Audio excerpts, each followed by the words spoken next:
I don't think people understand kung ano yung sinasabi nila kapag sinasabi nilang low blood ako. Ano ba talaga yung low blood? Ako nga pala si Dr. Junji Arapan, isang emergency medicine trained physician. Kung may matututunan ka dito sa video na to, please follow me or i-like mo tong video na to. So ano ba yung low blood? Iba-iba kasi yan.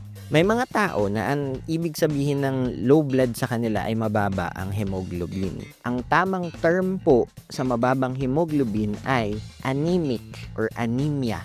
Mababa yung hemoglobin. Ngayon, medyo magulo kasi sa amin yung mga doktor kasi pagka sinabi mong low blood, minsan iniisip na low blood pressure. Pagka naman low blood pressure, iba yun. Bagsak yung BP mo. Mas mababa sa normal. Ang tawag po doon ay hypotension. So, linawin lang natin yun. Pagka ang hemoglobin nyo ay mababa, hindi po tamang tawagin na low blood. Ang tamang tawag po doon ay anemic or may anemia yung pasyente. Ngayon, normal ba na mababa yung hemoglobin mo or may anemia ka? Hindi yun normal. Mababa nga eh. Kasi kung normal yun, hindi natin tatawagin mababa yun, di ba? Madaming dahilan kung bakit bumababa yung hemoglobin mo. Pwedeng ikaw ay mababa ang iron, yung tinatawag natin na iron deficiency anemia. May mga babaeng medyo malakas magregla na bumabagsak yung hemoglobin nila ng konting-konti lang. May mga ibang sakit na nagiging dahilan ng pagbaba ng hemoglobin, kagaya ng chronic kidney disease o pagkasira ng kidney, mga cancer, pwedeng magpabagsak yan ng hemoglobin. So, gusto ko lang linawin yon. Pag sinabi mong low blood, dahil mababa ang hemoglobin, ang tamang tawag doon ay anemic.